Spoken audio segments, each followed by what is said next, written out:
Welcome back to our series, 50 Studies Every Neonatologist Should Know.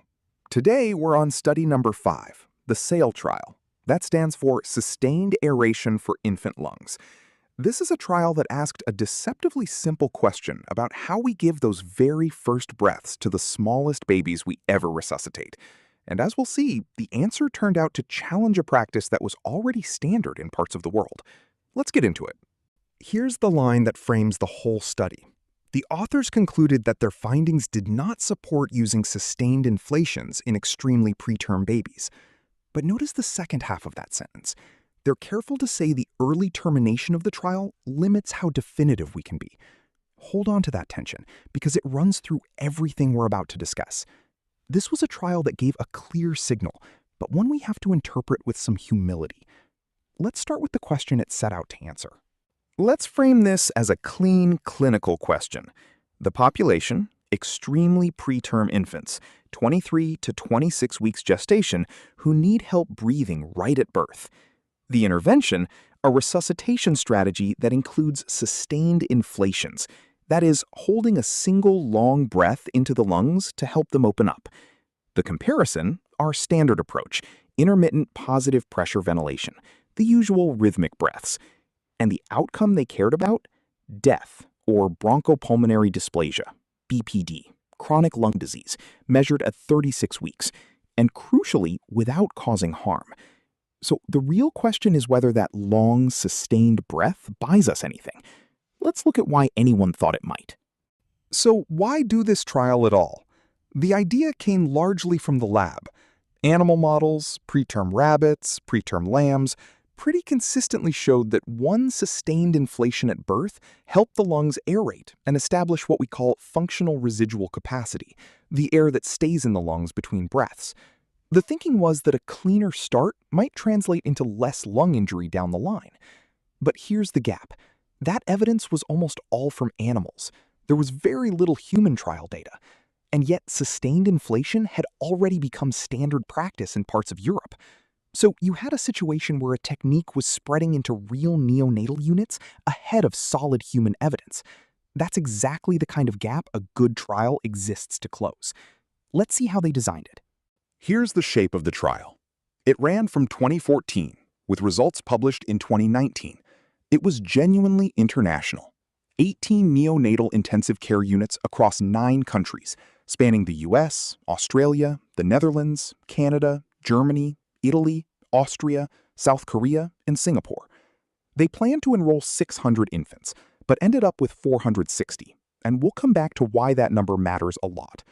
It was a parallel group randomized controlled trial, and it was unmasked, meaning the caregivers in the delivery room knew which arm a baby was in. That's unavoidable here. You can't hide whether you're giving a sustained inflation. Follow-up went through hospital discharge. Now, let's look at exactly which babies were in it. Who got into this trial? Babies between 23 and 26 weeks gestation who needed positive pressure resuscitation at birth, either because their breathing effort wasn't enough or because their heart rate was under 100 beats per minute. The exclusions were straightforward: infants judged non-viable and those with major congenital anomalies. The thing to really notice here is how immature this population was. 23 to 26 weeks is the very edge of viability. That's a more fragile group than earlier sustained inflation studies had looked at, and that detail becomes important when we get to the results. Now, what exactly did the two groups receive? Here's the actual intervention, laid out. Every eligible baby was randomized into one of 2 arms. On the left, the sustained inflation group. These babies got a single long breath, pressure held at 20 centimeters of water for a full 15 seconds. If the baby didn't respond by starting to breathe, they delivered a second sustained inflation at a higher pressure, 25 centimeters of water, again for 15 seconds. This was given through a face mask or a nasopharyngeal tube attached to a T-piece resuscitator. On the right, the standard group got our routine care, intermittent positive pressure ventilation with PEEP, positive end expiratory pressure, the normal rhythmic breaths we'd give any baby in the delivery room. So, one long held breath versus our usual rhythm. Let's see what they measured. What were they tracking? The primary outcome was a composite, death or BPD, bronchopulmonary dysplasia, measured at 36 weeks post-menstrual age. Combining death and chronic lung disease into one endpoint is common in this field because both are competing markers of a bad respiratory outcome.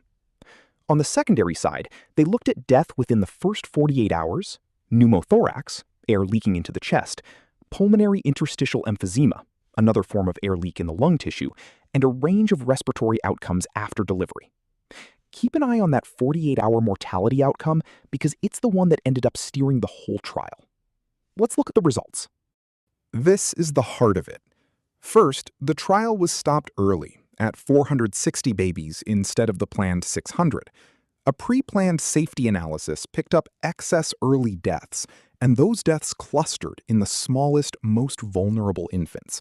That's a serious signal. Now, the numbers. On the primary outcome, death or BPD at 36 weeks, there was essentially no difference. 63.7% with sustained inflation versus 59.2% with standard care. The adjusted relative risk was 1.1, confidence interval 0.9 to 1.2, p-value 0.29. Not significant. But the secondary findings are where the concern lives. Death within 48 hours was 7.4% in the sustained inflation group versus 1.4% with standard care. That's significant. P equals 0.002. And babies in the sustained inflation arm were more likely to drop their heart rate below 60 after that first maneuver. So no benefit and a real signal of harm. Let's visualize that. Let's put the two key comparisons side by side. Up, the primary outcome, death or BPD at 36 weeks. The two bars are almost the same height. 63.7% for sustained inflation, 59.2% for standard care. Visually, no meaningful gap. But look to down, at death within the first 48 hours. Now the bars tell a very different story. 7.4% versus 1.4%. The sustained inflation bar towers over the standard care bar. That's the harm signal, made visual. The headline result was a wash, but the early mortality difference is exactly what a safety monitor would stop a trial for. Which brings us to how we should judge this trial. Now the honest appraisal. First, this was an unmasked trial. The team knew which babies got which treatment. In the delivery room, that's unavoidable, but it opens the door to performance and detection bias. Second, and biggest, the trial stopped early. Truncated trials have a known tendency to produce more extreme results, and stopping early can leave you underpowered. In fairness, the authors ran a post-hoc Bayesian analysis suggesting no benefit would have emerged even at full enrollment, but that's a modeled estimate, not observed data. There's also a subtler problem. An early stopped trial tends to carry outsized weight and can actually discourage anyone from studying the question again. On top of that, detailed delivery room monitoring wasn't done, so we can't be fully certain each baby got exactly the intended intervention. And finally, 6 of the 18 sites used deferred consent, enrolling first, consenting after, a pragmatic response to how fast resuscitation has to happen. We'll come back to that. So how should we read the trial overall? SAIL didn't sit in isolation. In 2020, Folia and colleagues published a meta-analysis pooling data across gestational age groups, partly to confirm the SAIL findings. What they found fits the SAIL story. The younger the gestational age, the higher the risk of death with sustained inflation. Now, no single subgroup hit a definitive mortality difference on its own, but the overall pattern held. Sustained inflation was associated with increased early death, with a risk difference of about 3%. The practical consequence was significant. The European consensus guidelines, which previously left room for sustained inflation, now recommend it be restricted to clinical trials only. In other words, this trial moved real-world practice. Let's distill the takeaways. So here's the bottom line. 1. In the resuscitation of extremely preterm infants, sustained inflation showed no benefit and a genuine signal of harm. 2. That harm was early excess mortality, and it landed hardest on the smallest, most vulnerable babies. 3. SAIL refuted a practice that had been built mostly on animal evidence and had already become standard in parts of Europe, a reminder of how easily promising lab findings can outrun the human data. And 4, As a direct result, guidelines now confine sustained inflation to the research setting. The clinical message is simple. Outside a trial, stick with standard intermittent positive pressure ventilation. Let's hear from the trialist himself. The book includes a conversation with the lead trialist, Haresh Kirpalani, and two of his reflections are worth sharing.